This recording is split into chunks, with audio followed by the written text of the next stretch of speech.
In the distant future setting of Starfield, technological advancements have made life easier. You can talk to robots, strap a flamethrower to your back, and almost everyone has a spaceship. Is technology the solution to our problems? In this video, I will find out, can you beat Starfield with only tech skills? Here are the rules of this challenge. First, I will only spend points in the tech skill tree when leveling up. Second, I can only use companions when required with a story. Third, I can only use tech skills to damage opponents, but environmental hazards are fair game.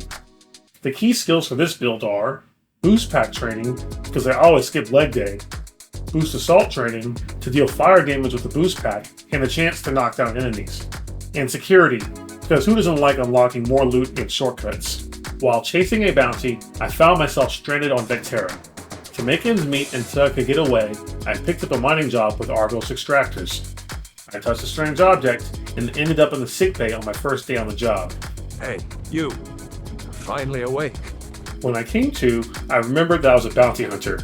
This background starts with piloting. Extra maneuverability is always good in a dogfight. Targeting control systems to pick off enemy ships one system at a time, and boost pack training. You need this to use boost packs in the first place. For my traits, I selected Introvert to use less oxygen when flying solo, Serpent's Embrace for a temporary health and oxygen boost after each grav jump, and Wanted. I'm aware of the irony of being a bounty hunter with a price on my head. I tweaked some of the gameplay settings before heading out. This added a level of complexity to the playthrough and increased my XP to save time grinding levels. We went outside to hand the artifact to the buyer, Barrett. A band of pirates were close behind him. Since I didn't have Boost Assault training yet, I couldn't deal direct damage to the pirates. I wasn't going to just stand there and pray the NPCs could get the job done. I picked up the gas tanks and ran at the pirates. Following the fight, Barrett gave me the keys to his ship and I was on my way. After shooting down a handful of pirates, I headed to Crete to deal with the local pirate base. When I reached the rooftop, I convinced Brogan, the pirate boss, to let us go. I headed to New Atlantis and turned in the artifact to Barrett's buddies at Constellation.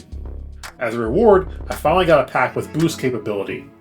I reached level 4 and had 3 skill points available. I spent them on Security, to begin my life of crime, Shield systems to better protect my ship, and engine systems to increase my ship's top speed. Boost Assault training requires 12 tech skill points, so I needed to grind some more levels to unlock it. I headed to the mission board and picked up some ship bounties and delivery missions for XP and credits. When I reached level 11, I finally unlocked Boost Assault training.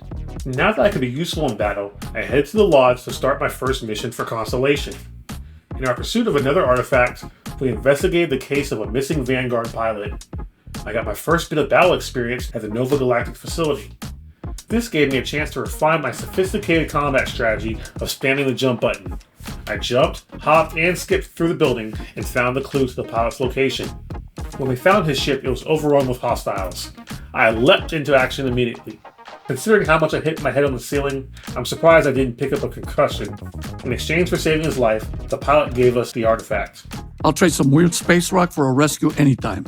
I returned to the lodge and turned in the artifact to complete the assignment. For my next fetch quest, I headed to the Eye to get my orders from Vladimir. He gave me the location of 2 more artifacts and asked me to conduct a wellness check on Andrasia. Vladimir said someone might be coming. Unlike my last mission, I had plenty of room to hop around in the cave. This planet was great for boost pack combat since the gravity wasn't too high or too low. I turned in the artifacts and got my next assignment from Vladimir.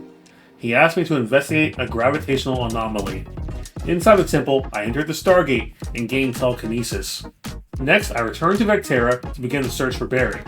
There was no sign of him since our earlier run-in with the pirates. With the comms computer down, I had to find a way to fix it. If you have a point in Security, just pull the data storage. I investigated the crash site and finally got the location where Barrett was being held. I don't like to jump to conclusions, but I'm sure Barrett volunteered to go with the pirates. You know, it's actually been kinda nice. Matsura the Grim here is a great host. When I failed to persuade Matsura, I had no choice but to jump him and his crew. My next assignment took me on a trip to Aquila with Sam Coe. Sam's family map to a possible artifact location was supposed to be in the bank vault. There was one problem. There was a bank robbery in progress, and the Shaw gang had taken hostages. Once again, I leapt into action and made the thieves regret their life choices. Why me?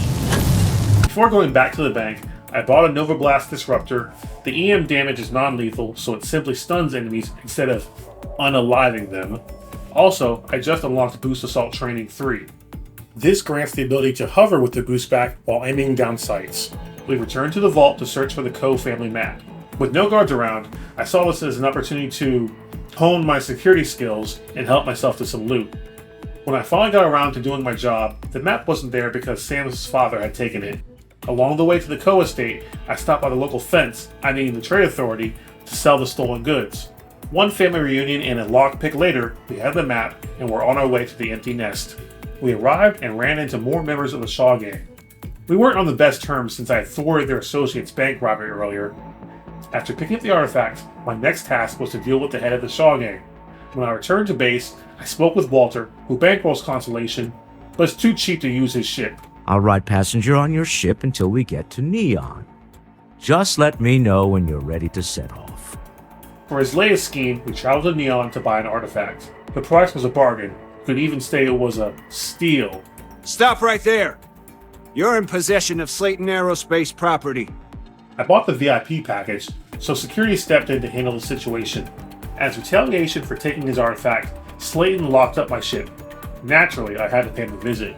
I thought I had arranged a meeting, but he stopped the elevator and sent his henchmen after me. I reached the office and leapt at the opportunity to give him a piece of my mind. As soon as they took off, I was held up by a starboard after the artifacts. I was in awe of their superior technology. Surely I had no chance against the mighty Starborn. Our ship is created from a power beyond your understanding. I returned to the lodge, turned in the artifact, and maxed out boost pack training.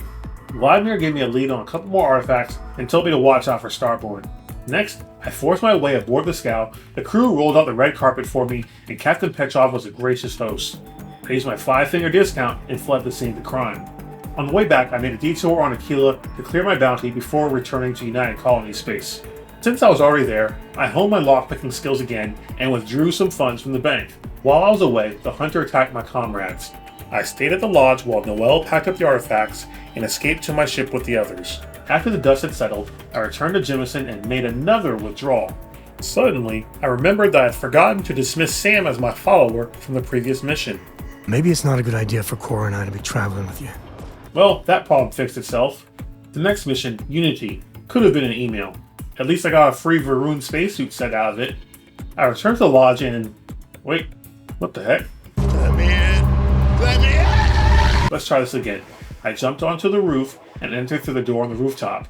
In the basement, I picked the lock on the display case to get the Mark I spacesuit. My next assignment took me to Earth, now with absolutely no ozone. I had turned up environmental damage, so it was a race against the clock as radiation poisoning set in. With my HP dwindling, I had no time to fight a Starborn on my way out. Outside, I sped through the pivotal conversation with the hunter and the emissary. I rejected both of their offers to join forces and returned to the safety of my ship. Next, I answered the distress call from the research lab. Their experiments on an artifact left the facility stuck in 2 different states.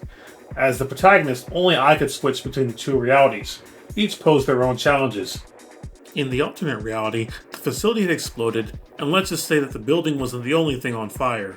In the other, I finally had an opportunity to use the robotics skill to subdue Skynet. After turning off the switches, I shut off the experiment and retrieved the artifact. I made a quick stop on Jemison to upgrade my ship's shields and particle beams before the endgame. I set a course for Masada 3 and made quick work of the Starborn ships. Next, I landed and took the fight to the ground. I had to fight a couple of Starborn to get inside the building. Inside, I was greeted by 2 more Starborn and a bunch of robots. I picked the lock to the security room and turned the robots to my side. Together, we quickly dealt with the Starborn threats. When I approached the duplicates, I soon found that EM damage disables boost packs. I loaded a previous save and went in unarmed to prevent them from using EM to disable my boost pack this time. Early into the final battle against the Hunter and Emissary, there is a section with 0G. The boost pack does not work here, so I was unable to deal damage. I loaded a previous save and took some chems for a persuasion boost. With my newfound confidence, I convinced them to give me their artifacts. Here, take the artifacts before I come to my senses. And that's how I beat Starfield with only tech skills. I hope that you had as much fun watching as I did playing. feel free to drop a like, subscribe, and leave a comment on any challenges that you want to see in the future. Until next time, this is Chris, signing off. Whoa. You don't look good.